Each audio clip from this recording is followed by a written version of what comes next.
All Uh, right. Welcome everyone to this lecture series. I just want to say a little bit about our school. We are Type Electives. We are an online design school that's trying to shape the future of type, co-founded by Lin Yoon, my co-director, and myself, Juan Villanueva. We try to offer courses that go beyond traditional type design education, which includes a range of live online classes focused on letter forms, including type design, lettering, creative technology, and recently kinetic type. So we're proud that our faculty is made up of people who approach their practice from a place of respect, responsibility, criticality, and love. And we're also excited to work with students that are interested in those ideals and exploring those principles. So welcome to our full lecture series again, where we invite new and established voices to share their stories, knowledge, and ideas with the community. This fall, we have a great lineup that consists of friends and collaborators whose practice we find truly inspiring, and we want to share that with our community and with you. So before we introduce our main speaker today, we have a few things to announce. Um, so in the spirit of the school, we keep trying new things all the time. And in addition to our longer classes, like the display tab that already started this week, shout out to my students who are here today, and the crash course in type design that will start in a couple of weeks. And today is the last day to apply for the scholarship, so make sure you apply or tell people to apply to that. We're also launching two new short workshops. We're excited about these two because we are also collaborating with more talented friends. The first one is an advanced type foundation that's focused on calligraphy. This is taught by Jamie Chang from Manic Type. This is perfect if you have some experience drawing type and you want to dive much deeper into the roots and the systems of what make type design kind of like a cohesive system. And the other one is Intro to Kinetic Type with Candice Botello. It's going to be perfect for beginners who want to learn how to animate type in After Effects. So don't fear the software. So these classes are going to go really fast. They're already going fast. So we recommend signing up before they're full. And yes, we also have scholarships for this. So please go apply. The priority deadline for these two classes is on September 29th. So there's some time to apply. And last thing, if you can support the scholarship fund, we encourage you to make a contribution, which will enable us to open doors and make these classes more accessible to people everywhere. And with that, I'll pass the baton to Lynn to make the other super exciting announcement. yeah, so our upcoming community event that's in person in New York City, we have a manhole cover lettering workshop coming up. So if you want to save your dates for Friday, September 29th, 6 to 8 p.m., it's going to be at our typical venue, the Principal's GI Coffee House in Gowanus, Brooklyn. So this is going to be exciting, and which leads us to our call for submissions in the next slide. So we are trying to collect manhole covers from all over the world, all over different places. So if you have favorite manhole covers that are local to you, or maybe you just took some pictures while you're traveling, we would love to see it. We would love to, put together manhole covers and share them on our socials, and also just, make like a fun little gallery, because this is one of those things that I think is so very ubiquitous for all of us that live in environments that have manholes, which is, most places with water structures, I suppose. I mean, I'm not a professional like plumber or city planning person. I have no fancy words for these. But yeah, submit to the community manhole gallery. Um, uh, we'll drop the link in the chat so you can also like have like the direct link to this. But you can also like DM us. We'll also like put up social posts for this, and this will be fun to see all the manholes from all around the world. All right, now for the star of the show. Um, we're very excited about Joe, who is very graciously calling in very late at night from the Philippines. So it's my honor to introduce Joe. Joe Malinis is a graphic designer, type designer, and educator from the Philippines. She has worked with local and international businesses, startups, and organizations, both with her previous studio, Plus 63 Design Co., and individually as a freelancer. in 2022, Joe earned a postgraduate certificate from Type West at the Letterform Archive. Currently, Joe is an instructor at the University of Philippines Diliman College of Fine Arts, teaching visual design communication and type design. Joe founded Type 63, which you'll hear about today, an initiative that aims to serve as a platform to celebrate and showcase type design and typography by Filipinos. And in the context of type electives, you might know Joe from being a rock star teaching assistant for the crash course that has run in the summer and also for our upcoming semester as well. So with all of that, please welcome Joe. We are very excited for Joe. Please take it away. Thank you, Lynn. Hi, everyone. Oops, hold on. Okay. Can you see my screen in full screen? Great. Okay, great. Hi, everyone. Thank you so much for the introduction, Lynn. Yes, it is 1 o'clock in the morning right now. It's 1:10 a.m.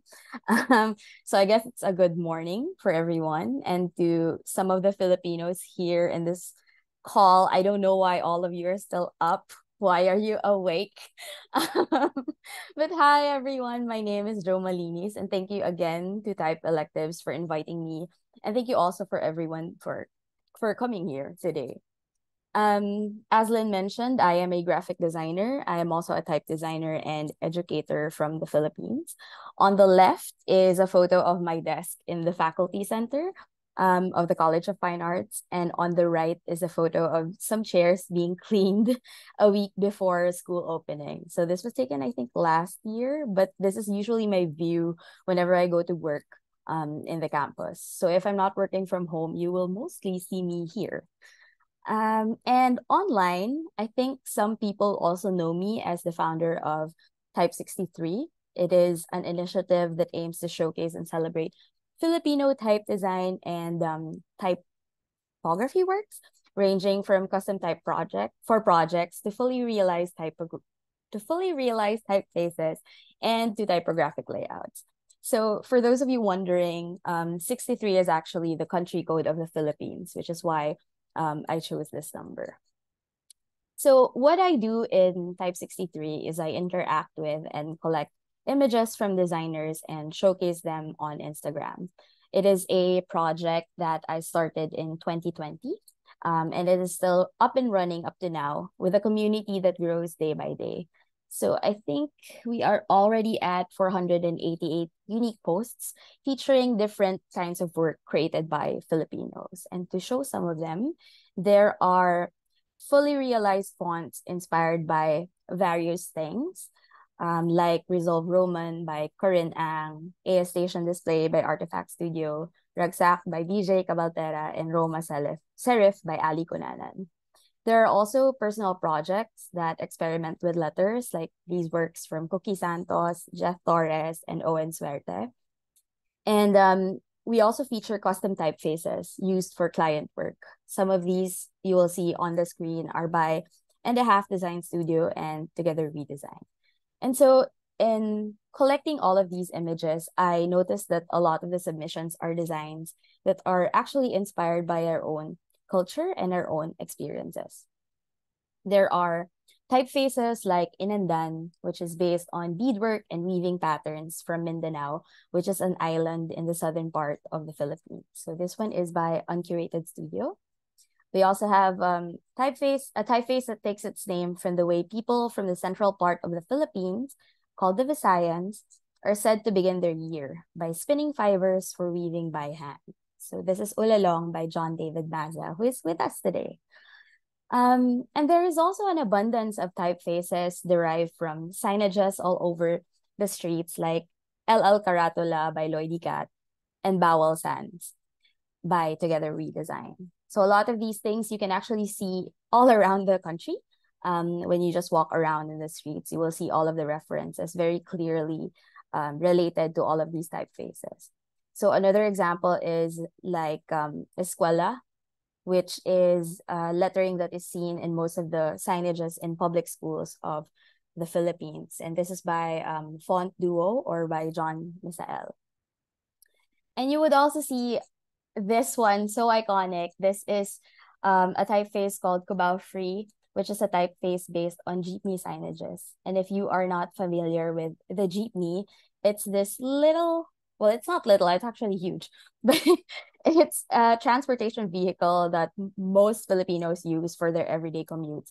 And they always have all of these signages in front of their dashboards, windshields, I don't know, cars, that have these very colorful painted signages. And this one is actually by Aaron Omar called Cubao Free. And I think Aaron is also here in our call right now. So I'm very, very happy to be able to show to you these different typefaces that are made by these designers from the Philippines.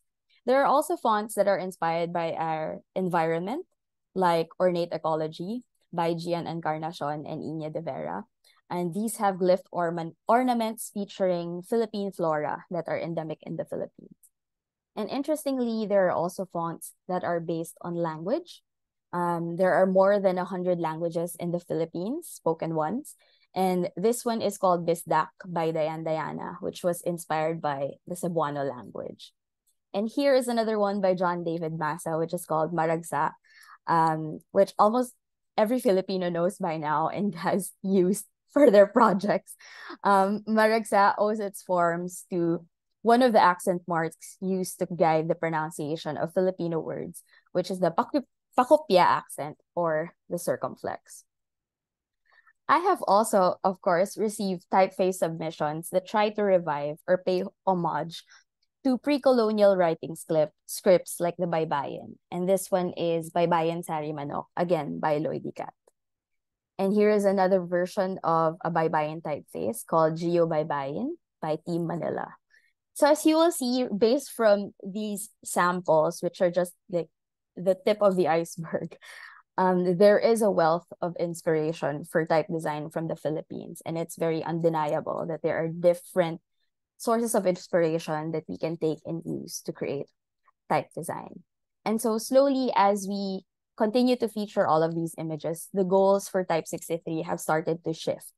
Now, Type 63 is more than just an online catalog, but it is now turning into a public and connected space where we can ask the who's, what's, and why's of Filipino type and its community. But as with everything, as with every organization, advocacy, or initiative, it wasn't always like this. And as much as I don't like inserting myself into the narrative or trying to make it about me, I mean, I'm not the main character. It's hard not to acknowledge how personal it has been, at least the journey of how we got here and how that ties with my own personal journey. And so this talk will also give you a glimpse into how I started type design and how I tried figuring out type design here in the country. And so we will have to zoom in a bit to me, a 5 foot tall Filipina living in one of the 7,641 islands in the Philippines. And so after graduating college last 2012, I ended up as a graphic designer in a very small design studio called Plus 63 Design Co. And I've had the opportunity to work with amazing mentors, not only in talent, but also in heart. So they really are some of the most generous and sincere people that I know.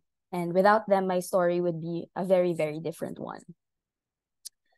In the studio, I learned to work on brand identities and understand better how design as a tool can represent something or someone in the best light possible. But apart from the work, being in Plus 63 also meant that I was exposed to incredible illustrators. I was able to work with Kitkat Pekson, Raxine Maniquez, Craig Halili, and Dan Matutina. So two of these people, Raxine and Dan, are actually Young Gun awardees, and they are the only ones who have them here in the Philippines, or at least are based here in the Philippines. And so, I mean, even without those awards, it's not like awards dictate anything, but as you can see, they're a very, very talented group of people, and I've been so lucky to have grown in the studio alongside with them, and I have been exposed to all of their talents.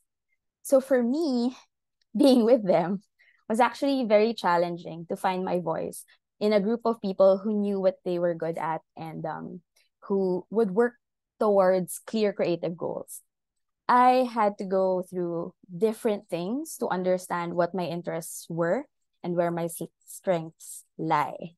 Sorry, it's 1 a.m. and I'm having a hard time speaking English. But yeah, being inspired by them, I also tried illustrating for a bit. I tried different styles, different approaches to constructing images.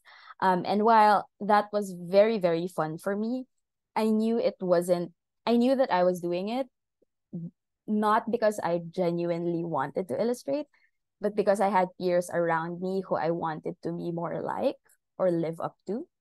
Um, and so I felt a little bit lost in this illustration journey. But while doing all of these things, while exploring different illustration styles, I would always go back to working on type-related projects. I would make lettering pieces whenever I could, or create fonts for the most random things, or I would do fan art using type design. I love anime, and sometimes I would just make typefaces based on some of the characters. And I just really like playing around with letters as much as I could. And so because of this, I think I was also drawn to projects that involved the creation of custom typefaces when it was related to our work in the studio. And because of all of these things, everyone in the studio noticed this and encouraged me to make more work related to type. My mentors would assign me custom type projects, which got me more interested in type design in general as a whole. But the thing is, while I was doing this back in around 2014, I had no idea what I was doing, and nobody else around me also had an idea of what was happening. So it was so difficult to try and get my footing because I didn't know where to begin. For the first custom type project ever assigned to me, our initial plan was just to vector all of the letters and then move them around on Adobe Illustrator, like one by one, like insane people. But then my boss discovered FontSelf and he recommended it to me. So it is a plugin that we can use in Adobe Illustrator to try and make those vector forms into typable words. And in doing this, I really enjoyed it so much that it prompted me to look into type design more. So I started researching on my own and looking for inspiration and knowledge online or in whatever books we had in the office. And honestly, we only had one type design book in the office because everyone was an illustrator. No one cared about type. So we only had one as a souvenir from one of the museums that my boss went to before. And I would read it from front to back several times because it was the only resource that I had at that time. And I would always take notes and try to absorb everything that was written in it. I would also try to look up foundries and read their blog posts or study how they created their typefaces. But I don't think it's a lack of sources, or maybe I was just not looking hard enough. But back in 2014, I couldn't really find much about type design on the internet. And if ever I found books, they were either one, they were expensive, and two, they would have to be shipped from abroad, which for us costs a lot. So shipping fees are still expensive now, but they were way more expensive before. And so it was really difficult to do it. I would always talk to my studio mates about type design and share with them what I've discovered or just share with them what I was doing at the time. But understandably, our conversations wouldn't go deeper because, I mean, they're illustrators, so they don't really get into it as much. I remember only having one friend at that time who was also into type. And this is one of the conversations that we had. We were talking about the kerning process of one foundry, and he was joking that while this foundry is already at level 10, we aren't even at level 1. And that's how we felt at that time as people who were starting out in type design. And this is the usual conversation between us. This is what we would do is we'd share stuff that we found online to each other and talk about our hopes of finally taking type design classes one day, whenever that day would come. But in those conversations, we'd mostly just laugh about it because most people in the country would have a hard time saving up for the tuition fee and look for a budget to fly all the way across the ocean to learn about type. Not when here in the Philippines, it's already a struggle to live day by day. And so because of this, my progress was a very, very slow one. I felt like my growth depended on the knowledge that I would consume. And because there was a lack of it before, it was a really, really slow burn for me. And it took me a while before I finally got into the groove. And sadly, not to romanticize the pandemic or anything, it really kicked off in 2020 because a small silver lining for me during the pandemic was that most of the things that I liked, basically type design, um, migrated online and were made accessible to different parts of the world. This is why I was able to join online type design conferences and meet with people from different type organizations abroad that were so willing to help me with my own journey. Some of them were Typographics NYC and Type Lab. A had online conferences, and even Type Lab and Type Weekend, who was started by one of my classmates, Daniel Nisbet. And looking back, I remember being in these conferences and not having a clue about what they were talking about. Like they were talking about a lot of things about like font production, like all of those technical stuff that I've never heard of before. They would talk about Cliff plugins, and I would just sit there and absorb everything like a sponge, and I would enjoy my time even if most of the time I didn't really understand what was happening. But the biggest thing that happened for me was being exposed to different people, which allowed me to explore new paths, or at least has opened a lot of different doors for me moving forward with this interest in type design.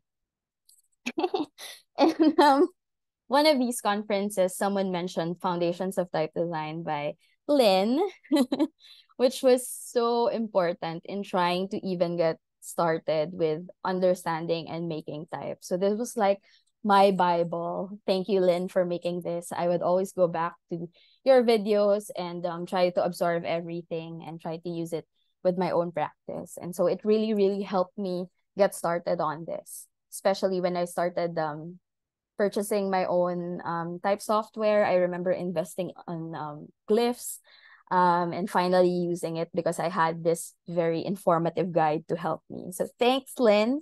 I'm so happy to have finally met you. And in another talk, I swear to God, I didn't include this just because Juan and Lynn are here. But in another talk, someone mentioned this super cool online resource called TypeCrit Crew. Maybe you've heard about it.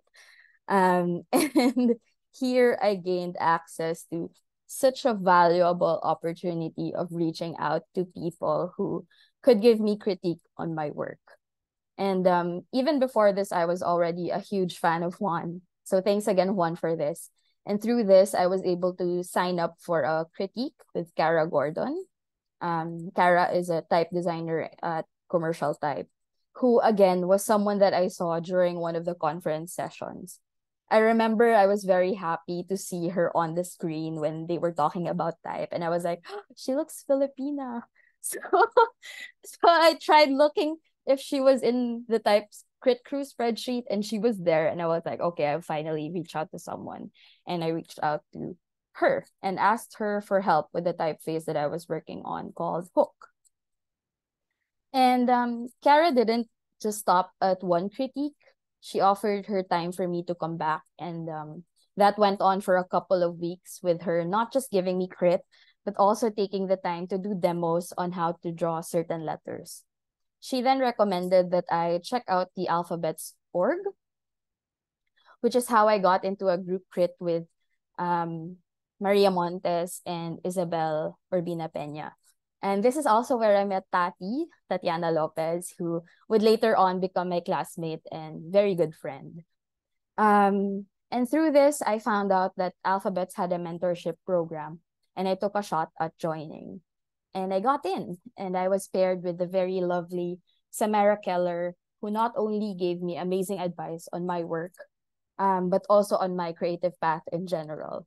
So I would always take notes of our conversations, and I held on tightly to all of these. And I still have my notebooks here with all of our conversations with Samara, and I really, really treasure all of those Zoom calls with her. And so that really was my experience with trying to get more knowledge from different people from different countries. So with this knowledge, I started to gain more confidence in creating and presenting typefaces of my own. So if it was a slow burn from 2014 to 2020, when 2020 started, it suddenly kicked off and it was like, boom, 4 typefaces. All ugly. But 4 typefaces to get me started.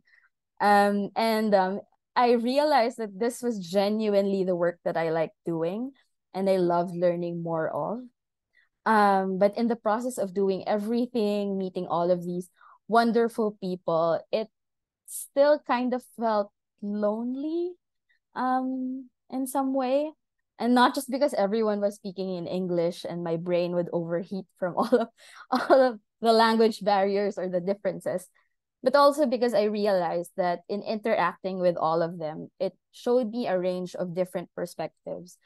But I didn't really relate to any of those perspectives as directly as I would with someone that I would talk to here from the country. So the designers that I knew locally who focused on type were just people within my very, very small personal network. I refused to believe that we were the only ones in the whole country who were into type, but I didn't know where to look. So I kept wondering, where are these other type designers? Who are they and what do they do? There's a phrase in Filipino called makapalamuka.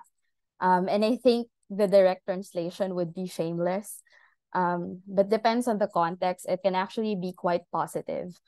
And the kapal na mukha, or that shamelessness, was the one that carried me through starting the Type 63 Instagram account, where I would collect type design and typographic works from different people. And this is where Type 63 was born. Type 63 began as a hobby. It was a way to somewhat catalog Philippine type and in the process, try to get to know the designers behind them. And it started with me just messaging my friends and asking them to share work with me for me to post. So just shamelessly sliding into their DMs and being like, "Hey, can you share your work with me? Can I repost your work?" And them being so amazing, gracious graphic designers, type designers, they would always say yes. And they would always express excitement and would go as far as to recommend other people for me to reach out to. So because of this, Type 63 quickly grew in following.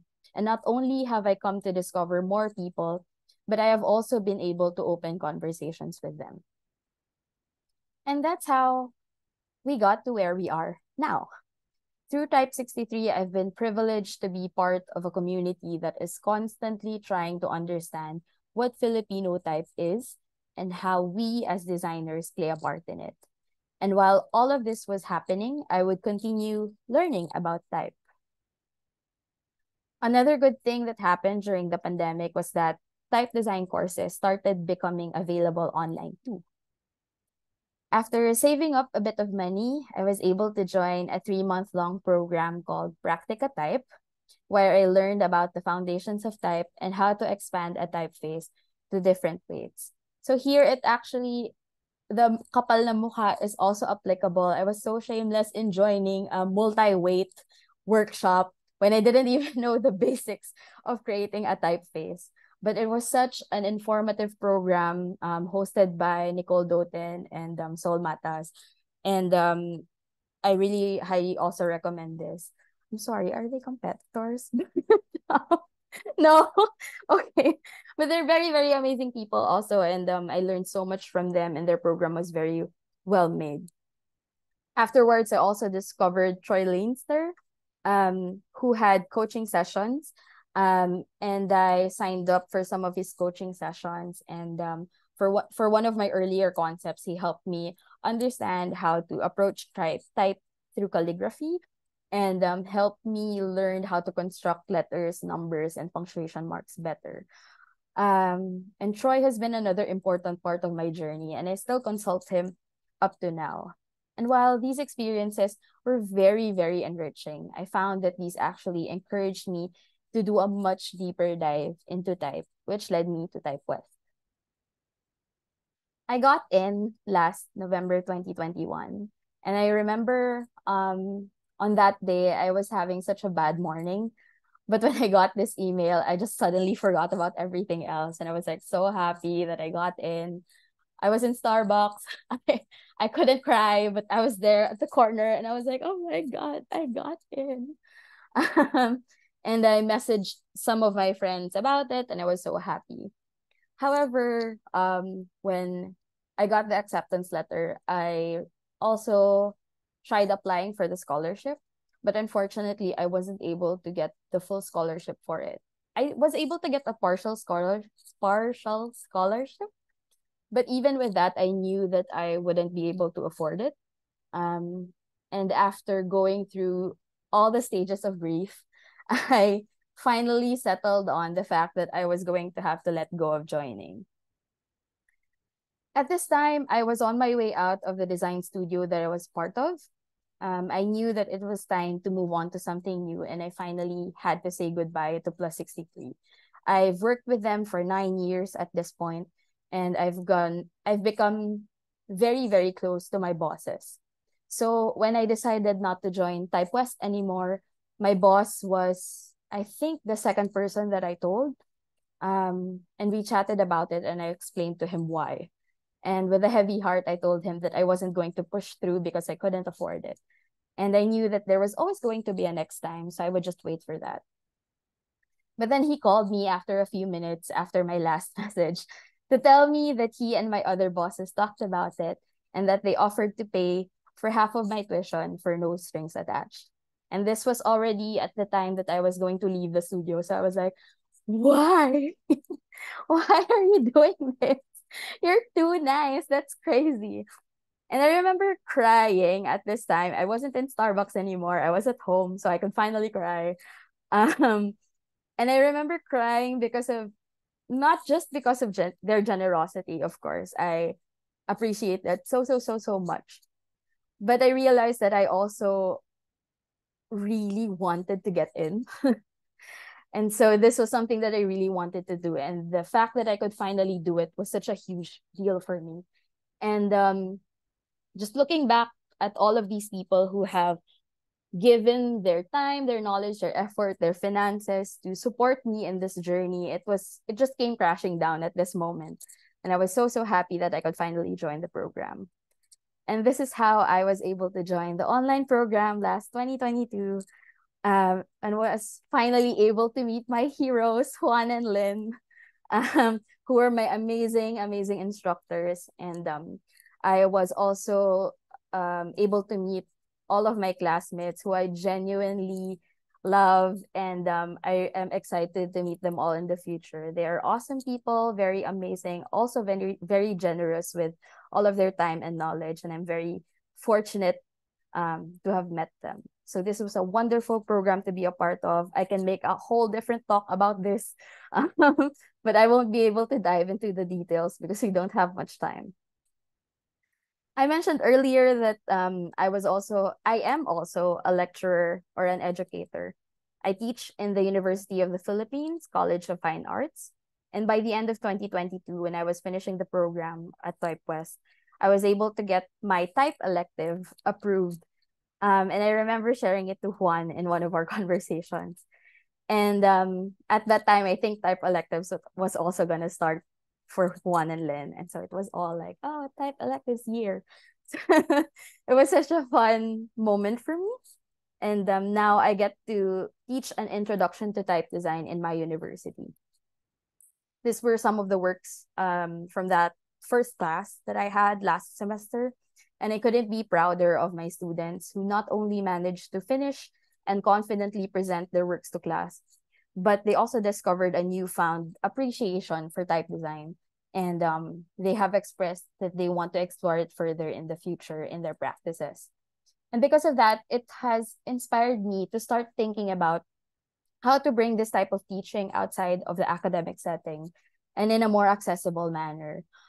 Something that's a little bit more affordable, still fair but affordable, something that can adjust to the different settings of the Philippines, or like different circumstances of different people, something that's flexible and hopefully accommodates more people.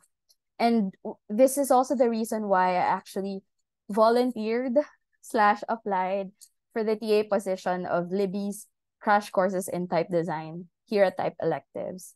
I wanted to learn how to conduct short workshops and experience for myself the pacing of a crash course. And Libby has provided an amazing experience for me to learn from. If you haven't yet, go enroll in her class. Not because I'm there, but she's just an amazing mentor and teacher. And it was such a good experience from the perspective of someone who is learning, but also from the perspective of someone who wants to teach it in the future. Through all of these experiences of learning and teaching, I found that the more that I learn about this, the more that I want to teach it. And the more that I teach type design, the more that I want to learn more from it. So it's a cycle that I am a part of, and it's something that's so exciting to me. And hopefully I get to nurture this and make this grow more in the future. So 2020 to 2023, I think of these years as my training arc. I mentioned that I love anime. So it's kind of like how the Straw Hats and One Piece took a few years to level up their powers.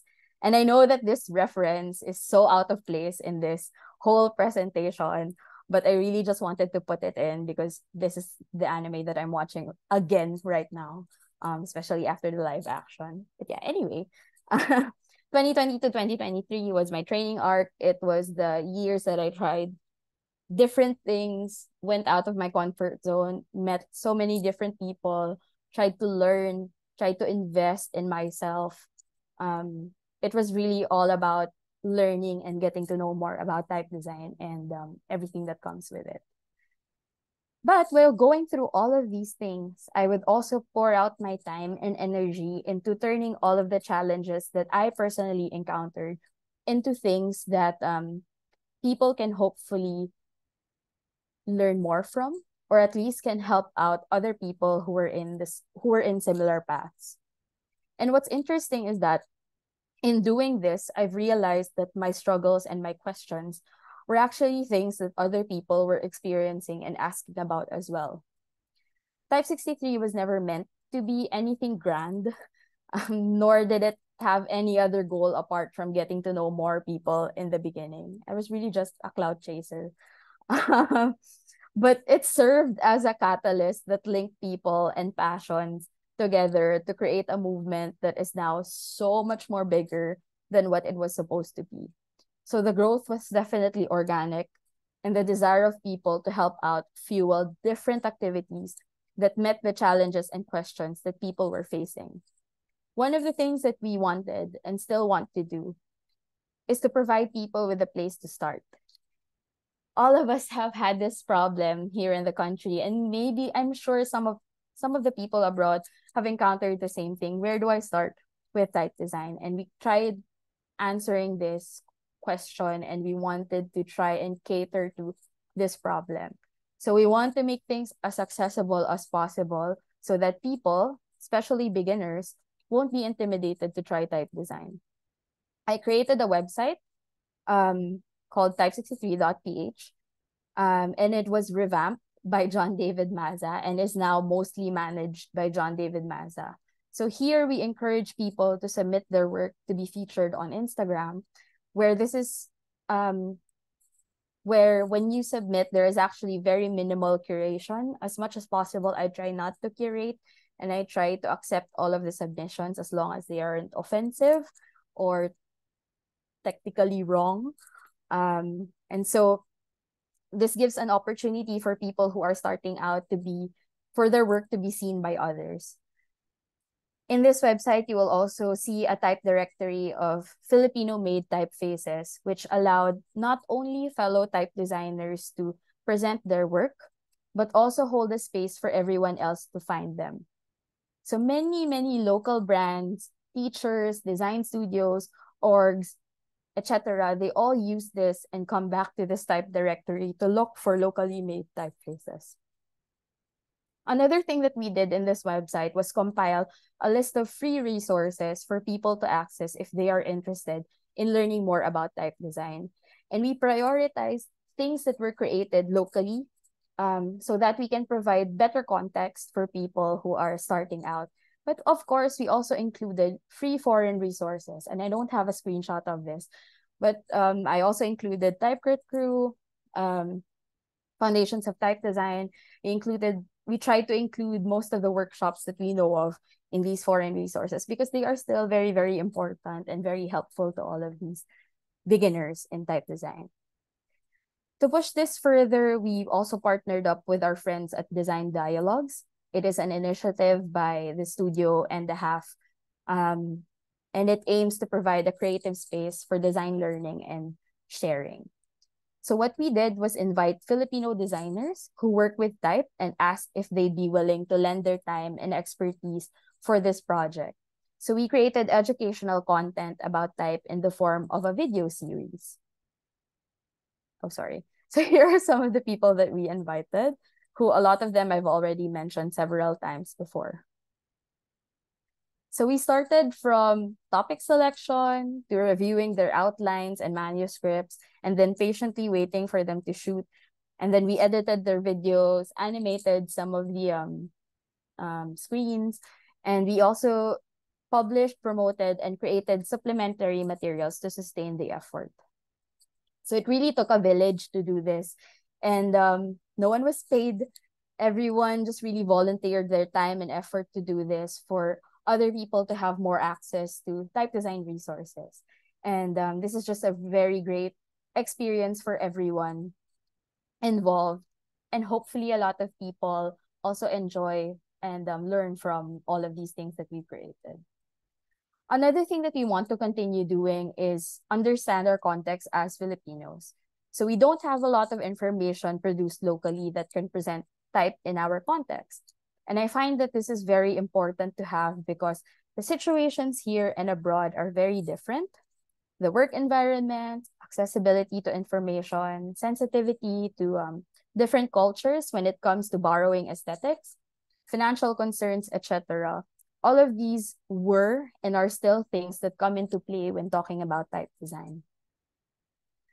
One thing that we tried to do to fill this gap is create Type Talks Tuesdays. And in Type Talks Tuesdays, we invite a variety of designers who make type and love type to share their knowledge and work and allow the audience to listen to different points of views. The goal is not to provide a singular answer, but to present different perspectives. It was highly inspired by the Type Thursday initiative and the different online design conferences that I've attended.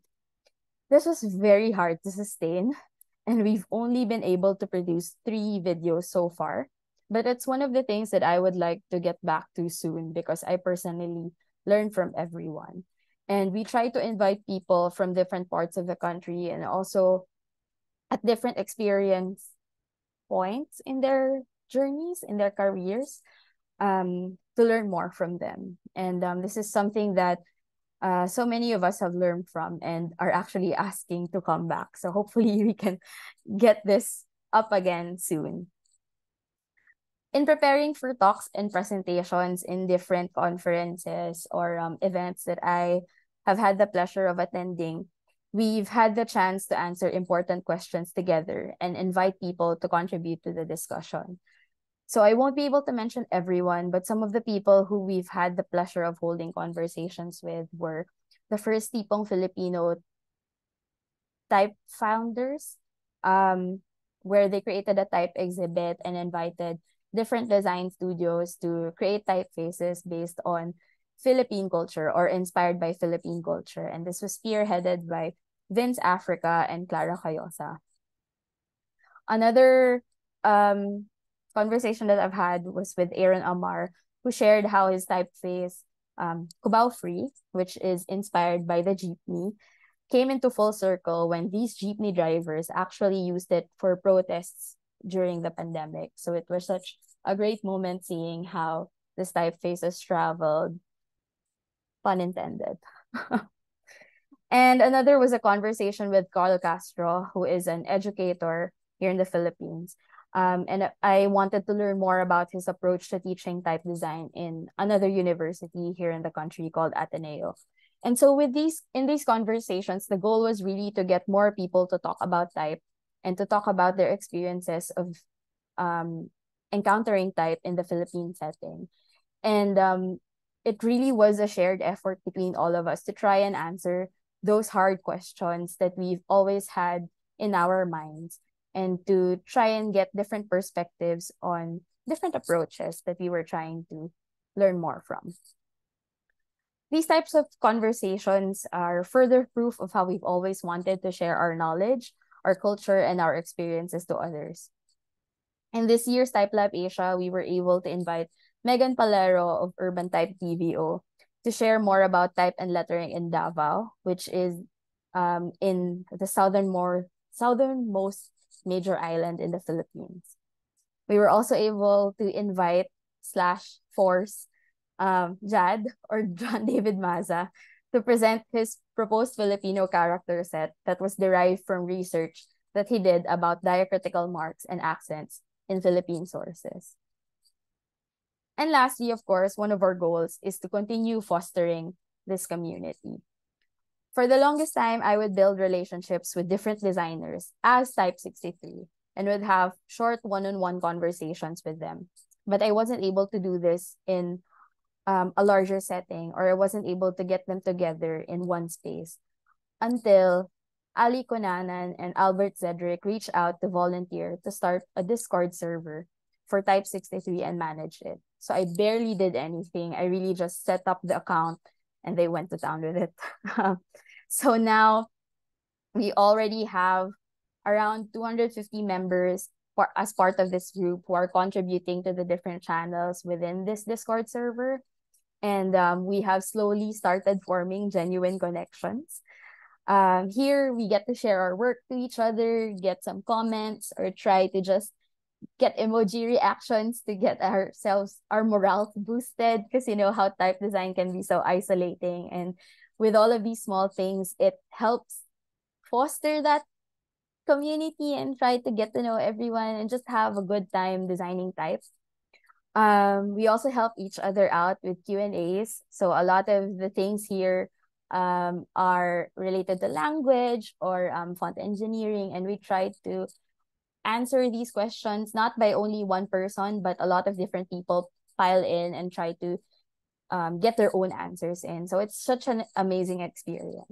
And we've also started to do our own crits and try to get each other to comment on our different work in progresses. And it's very scary, but it's also very fun, because this is the first time that I've had crits where some of them explain their comments in Filipino, and I've never experienced that before. So this was like fun, like, oh my God, I understand it much better now.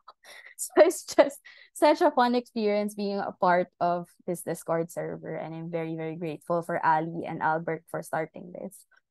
We hosted our first online meetup 2 months ago, and I was finally able to put faces and voices to some of the Instagram accounts that I follow. So we're hoping to do this again in the future, and hopefully see more and more people as we do more of these activities. So there, it's been 3 years since I fully committed to type design. And I'd like to thank Type Electives for giving me this opportunity to reflect on the past and think about the future. So sometimes I put too much pressure on myself for not doing enough for the Philippine design community, especially now that I don't have as much time for it as I did before. But so many times the community has proven and reminded me that I am not alone in this. And what used to be my own struggles were actually shared frustrations. And now we've grown stronger together and are hand in hand, excited to see what's next for Filipino type. So maraming salamat. Thank you very much to everyone. Thank you so much, Jo. I mean, I think I speak for everybody when I say like this was such an inspiring and I mean, frankly, like, so emotional in parts. Like, I have so many feels, like sending you so many hearts and hugs and all of these things. Thank you so much. We have some questions that we would love to ask you from the chat as well. And we have a very amazing question from Adriana. How do you imagine the future of Filipino type design? What's the dream? Such a cool talk. Thanks, Adriana. The dream is for me to not be the main person trying to initiate things. And I think it's starting to become a reality. And not because I don't want to be involved with the community, but because I want other voices to be heard as well. I try to I know it's difficult, but I try to detach myself as much from Type 63. And sometimes it feels like an impossible task.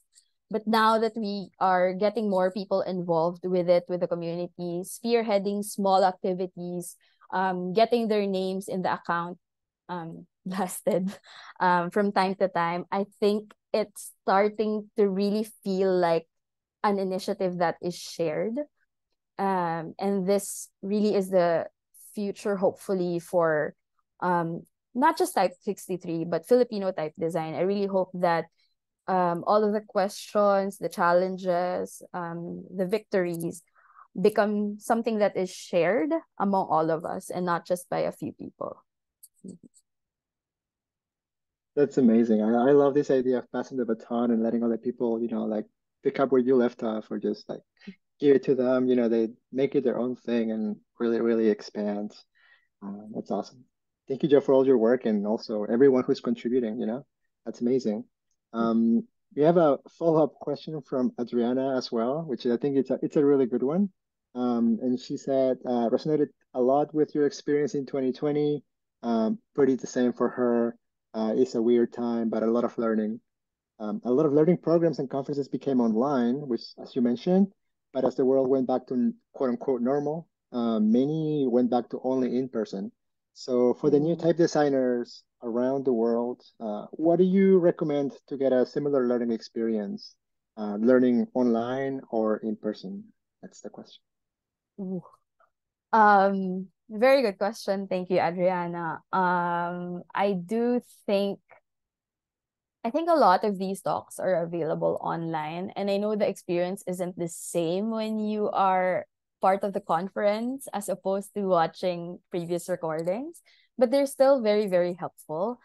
And not to plug type electives just because we're here, but I mean, that's exactly the goal of this program, is to try to offer courses that are accessible to more people, done in an online format, but also with supplementary in-person activities just to make it a little bit more fun. So there are still programs existing like this, like type electives, practica, and I would encourage anyone who is interested to try to get into it through this means, if you don't have access to in-person resources, of course. I can't really answer the in-person experience because I've never experienced it up to now, as a student at least.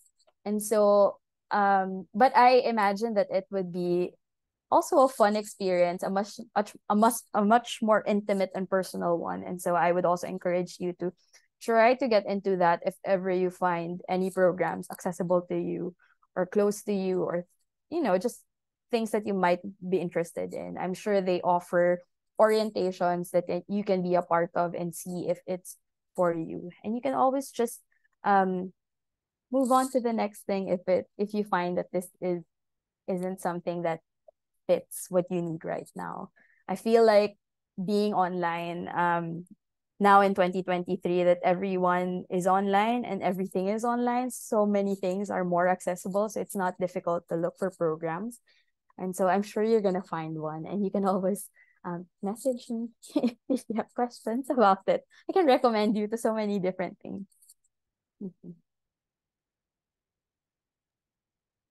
Thank you. Yeah, I think the online environment, you can find pretty much anything now, which is great. Mm. And yeah, do your research. I really related to what you said about, trying to get as much knowledge as you can from everywhere during a time where the resources were really scarce. But now I think there's more possibilities. So there's one question by Grace that says type design can sometimes feel like a mental battle, or yeah, more like a mental battle than a visual one. So what are things that you do when you feel like you're getting tired of a project? This is so true. um, it definitely is more like a mental battle, especially when you start getting into it more. Um, it feels like a marathon a lot of times, and it's hard to keep the pace steady until you reach the finish line. And I feel like it to when I'm starting to get tired of a project, I just try to allow grace for myself. To not feel guilty about not finishing anything. So I try to take a break from it. And what I usually do is I start on a different project entirely, which I think a lot of type designers do, or maybe just drop it completely and just take a break for a few days or a few weeks and then go back to it with fresher eyes and a fresher mind. And another thing that I do is I try to get a different perspective on it. So, for example, if I've been talking to Lynn for quite a while with this project, I'd maybe try to get the opinion of Juan, just to give me a new look into things that I might see something new that I haven't been seeing for a while. So maybe that can help you just try to jog your brain a bit. Yeah, thank you so much, Joe. We're already, I mean, time flies at the top of the hour. So we do have to wrap up with the questions, but I did want to ask you one last question, um, which is I think it's so amazing that you're doing so much community building and also getting so many people involved. And I think you touched briefly on wanting to put more effort into indigenous scripts in the Philippines, such as Babin that we saw earlier. Like, is there like a public? I mean, if you could just like have like a pitch for your fellow designers to be doing something that maybe you want to see more of, either they be Filipino or not. Like, is there anything that you want to like plug as like a call to action or um, I think I would love to see more um type design work that isn't coming from the main cities like Metro Manila. So it's more of a plug to find more people in the parts that are hard to reach, or maybe the parts that we don't have friends at. I don't know how we're gonna do that, but I feel like there are still so many people out there that we haven't heard from and seen their work yet, and I'm curious to know how they would approach type from their perspectives, and I think that would be so exciting and so fun to see. In terms of scripts, I'm very curious to see more actually non-Baybayin typefaces. We have a lot of Baybayin type designers and they're very good in relation to like type designers in the Philippines as a whole, but we almost always just explore Baybayin as a script, but there are also other scripts um here in the Philippines that are not as popular. But there are actually living scripts that maybe we can do more research on. But it's just a bit hard to do the research. And so I would love to reach out to non-type designers, maybe linguists who need help. We'd love to help you out. And so if you're doing any research on it and need someone to draw the typefaces, we are very available and would love to help you out. So hopefully that's a good plug. That's amazing. Yeah. So any linguist friends, any beginner typeface designer friends, enthusiast friends, let's go connect them to Joe, Type 63, all the different initiatives. So amazing. Thank you so much, Joe, so much. Learned so much, and just sending so many hearts, so many, sending all the love. Yeah, thank you everybody for tuning in as well. It was just so lovely to have you all on a Friday evening or night, wherever you are. All righty. With that, we'll say goodbye. Thank you all so much. Take care, Thank everyone. you. Thank you, Joe.